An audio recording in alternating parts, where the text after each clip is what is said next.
They testified. They said it was total. We're going to be focusing on crime in the cities. And in the end, it probably helped because I got the biggest vote, the most votes any Republican's ever gotten in history. President Trump has stepped right into the battlefield again, this time with MSNBC, and he seems to really kill the entire interview. I mean, it was a masterpiece. Let's just give it up for Trump. Let's just give it up for Trump. But let's tune into the video and see what's going on out here in these streets. President-elect Donald Trump, welcome back to Meet the Press. Thank you very much. Thank you so much for being here. You are the first president since Grover Cleveland to win non-consecutive terms. Republicans now have control of the House and the Senate. Right. What do you plan to accomplish in your first 100 days in office? Well, we're going to do something with the border, and very strong, very powerful. That'll be our first signal, and a first signal to America that we're not playing games. We have people coming in by the millions, as you know, and a lot of people shouldn't be here. Most of them shouldn't be here, but we have jails being emptied into our country. We have mental institutions from all over the world being emptied into our country. So we'll be doing that. We're going to be extending within that period, or as soon as we can, the Trump tax cuts, because, you know, they're coming due and they're very substantial for people. And it would be very, I think it will anger a lot of people, frankly, if we don't get an extension of that. That's what led us to one of the greatest economies ever. And those two things are going to be very, very vital, very important. We're going to be focused, and we'll work with Democrat governors. Most of them are, as you know, if you look at the 25 worst places, they're just about all Democrat-controlled cities and states. And we're going to be working with Democrat governors and Democrat mayors. And I look forward to doing it. But we have to do something about crime, and mostly in our cities. And we're going to have a lot of other things. We'll be working on nominations. We're going to still be working on some nominations. I think they're going very well. I hate to go on shows like Joe Biden. I'm not going to give my son a pardon. I will not, under any circumstances, give him a pardon. I watched this, and I always knew he was going to give him a pardon. And so I don't like putting myself in a position like that. So things do change, but I don't think it's going to change at all. Okay. Let's talk about some of your picks to fill out your administration. You named Kash Patel to be the next FBI director. Yeah. He has a list in his book of 60 people that he calls members of the so-called deep state. It includes Democrats like Joe Biden and Hillary Clinton. It includes former members of your cabinet, from Bill Barr to Christopher Wray. You campaigned on destroying the deep state. Do you want Kash Patel to launch investigations into people on that list? No, I mean, he's going to do what he thinks is right. Do you think that's right? Do you think that's right, sir? If they think that somebody was dishonest or crooked or a corrupt politician, I think he probably has an obligation to do it. But are you going to direct him to do it? No, not at all. Not at all. We have two great people there. We have him and we have Pam. And Pam Bondi has been like a rocket ship. She's very popular and very good and very fair. And Kash Patel is very fair. I'll tell you, I thought Kash may be difficult because he's, you know, a strong conservative voice. And I don't know of anybody that's not singing his praises. The other day I was watching, and Trey Gowdy, who's a moderate person and very smart and very respected in the party, he's Kash's biggest fan. He said, this is the most misunderstood man in politics. He's great. I guess they worked together on the Russia hoax or something. And Trey Gowdy became a fan. You know Trey Gowdy. Everybody respects him. And, you know, just like him, others also. I don't know of one negative vote. I don't think he's going to have any negative vote. Let me ask you this. You said President Biden, quote, that you're going to appoint a real special prosecutor to go after Joe Biden. You said that during the campaign. Where? You said that on Truth Social, June 12th, 2023. I will appoint a real special prosecutor to go after the most corrupt president in the history of the United States, Joe Biden, and the entire Biden crime family. Are you going to do that? Are you going to go after Joe Biden? I'm really looking to make our country successful. I'm not looking to go back into the past. I'm looking to make our country successful. To do that, are you going to go after of the United States? I will appoint a real special prosecutor to go after you said that on prosecutor to go after Joe. You know, they went after me and I did nothing wrong. Well, let me ask you this. You said President Biden, quote, that you're going to appoint a real special prosecutor to go after Joe Biden. You said that Where during did I say that? the campaign. Where? You said that on Truth Social, June 12th, 2023. I will appoint a real special prosecutor to go after the most corrupt president in the history of the United States, Joe Biden, and the entire Biden that part is crime true. family. Are you going to do that? Are you going to go after Joe Biden? I'm really looking to make our country successful. I'm not looking to go back into the past. I'm looking to make our country successful. I think that was very clever that Trump had just tried to pretty much not avoid the question, but he gave a response that everybody could understand.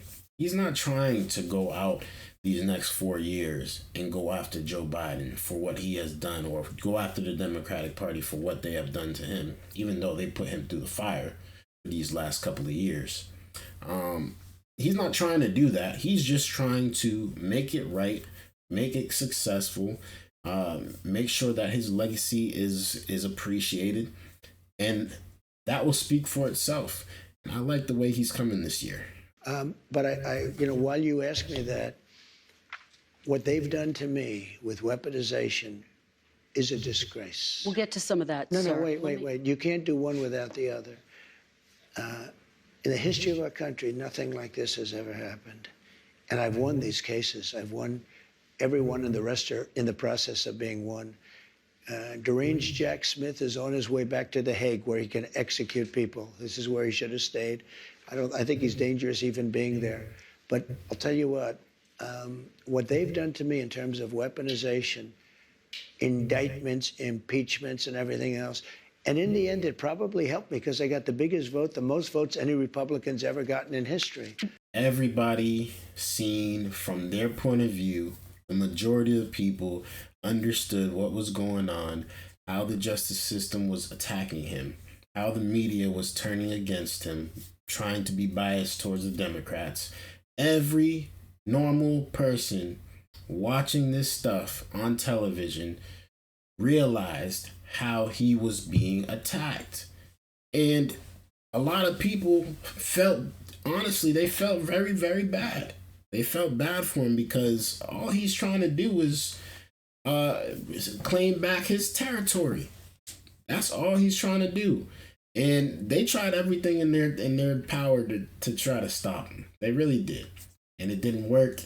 As you can see, he won, and he won by a blowout. In Portland, they killed people in Portland. Seattle, people got killed in Seattle. Seattle, they took over a big chunk of the city. They took it over. They took the city away. Minneapolis, it looked like when they said this is a friendly protest, and yet over the poor slob from CNN, his shoulder, the entire city was burning down. It looked like World War II. Nothing happened. But wait, nothing happened. They took over the police statement. They took over the police station in Minneapolis. They burned it down. Nothing happened to anybody. I just want to... And yet these people have been in jail, and I hear the jail is a hellhole. They've done reports, and you would say that's true. They've done reports. This is the most disgusting, filthy place. These people are living in hell. Let me just... And I think it's very unfair. But most likely I'll do it very quickly. Very quickly. Okay, but some of them, 169 of them, have pleaded guilty to assaulting police officers. Because they had no choice. 900 pleaded guilty to other crimes. They're also going to be eligible for a pardon from you? Listen, it's a very tough system. Do you know almost nobody... I saw people that didn't even go into the building and they were convicted. And you had the police saying, come on in, come on in. I mean, the police are saying, come on in, everybody, come on in. They had people, you have a lot of cameras. They don't want to release the tapes. They don't want to release the tapes. So, but you're going to consider pardoning even those who've pleaded guilty to crimes, including assaulting police officers? Well, sometimes they say, here's your choice. You're not ruling it out? Look, I know the system. The system's a very corrupt system. They say to a guy, you're going to go to jail for 2 years or for 30 years. And these guys are looking, their whole lives have been destroyed. For 2 years, they've been destroyed. But the system is a very nasty system. Okay. Let's I'm going to look at everything. We're going to look at individual cases, Okay. But I'm going to be acting very quickly. Within your first 100 days, first day? First day. First day. Yeah, I'm looking first day. Issue these pardons. These people have been there, how long is it, 3 or 4 years? Okay. By the way, they've been in there for years. And they're in a filthy, disgusting place that shouldn't even be allowed to be open. Honestly, at this point, I know a lot of people are over January 6th, just like they're over Black Lives Matter. And to be honest with you, a lot more things did happen during those protests than during the January 6th protests. A lot more egregious stuff happened. I mean, the cities were burning, police cars were on fire. I remember being out there in the streets. I wasn't participating in that stuff, but I was, making my voice be heard, thinking that I'm making a change. Next thing you know, I see people breaking into stores, police cars on fire. The SWAT team is outside, the military was outside. I was like, oh my gosh, what's going on here? What is going on here? It was an experience, I can't lie. And I wasn't in Minneapolis. Minneapolis, I heard it was much, much worse. A lot of people died in Minneapolis. A lot of things were on fire. Buildings were on fire in Minneapolis. And it was a crazy moment. It was a crazy moment. But let me know y'all thoughts about this down in the comments below. I'd really like to know y'all thoughts. Thank you guys for tuning in. I appreciate y'all viewership. Hit that like button, hit that subscribe button for your boy if y'all are new. And until next time, man, peace.